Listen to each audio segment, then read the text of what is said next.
What's up guys and welcome back to the channel. Over the last few episodes on the channel, we've been detailing brand new revelations that we learn about in the Rise of Skywalker novelization. And today we have yet another one that I find particularly interesting. Although admittedly it's not as grand as how Palpatine returned or the true purpose and intention of Snoke. However, it is an interesting indication on where we will be taking the Star Wars universe next as far as Rey is concerned. Specifically though concerning her weaponry and the lightsaber that she constructed at the end of the Rise of Skywalker. At the end of the Rise of Skywalker, after Rey had laid both Anakin Skywalker's lightsaber and Leia's lightsaber to rest, she activated a lightsaber of her own construction. A lightsaber she had been forming out of her staff. We actually learned very early on in the novelization that Rey had been working on her lightsaber before the events of the Rise of Skywalker officially kicked off. And she was actually constructing and building her own lightsaber while the Resistance was in hiding from the First Order. Just that it wasn't quite complete when she was called on her mission and Palpatine returned. However, after the death of Ben Solo and after the death of Palpatine, she is able to return back to the planet and complete her lightsaber. The same lightsaber that we saw at the end of the Rise of Skywalker that she revealed on Tatooine as she said goodbye to Luke and Leia. However, again, early on in the book, we actually learned that Rey has the idea of modifying this lightsaber that she's constructing to form a double-bladed lightsaber. Her idea behind this that it's more similar to her staff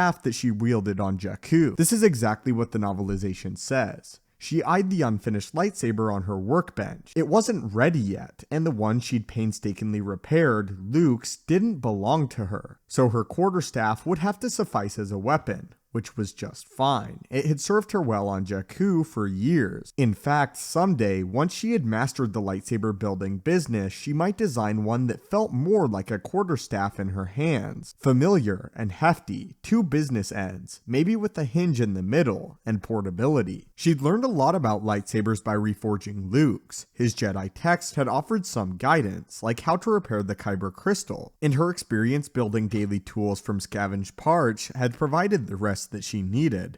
Rey was confident that she'd eventually finish her own from scratch, even though there was no one to teach her how to do so. So here it confirms that Rey's actual intention is to build a lightsaber that is double-bladed, much more like the quarterstaff that we saw her wielding, of course, over the trilogy, and the one that she wielded on Jakku. This is also a weapon very similar to what we see the dark side Rey wield in the Force Vision in the Rise of Skywalker during the Death Star sequence, even described with having the hinge in the middle for portability. This also, of course, confirms to us that Rey's been working on her lightsaber for some time, even before the events of the Rise of Skywalker. But what are your guys' thoughts on this? And that moving forward, Rey plans to modify her brand new lightsaber to make it double-bladed. Anyway, my friends, thank you so much for watching. May the Force be with you, and have a great day.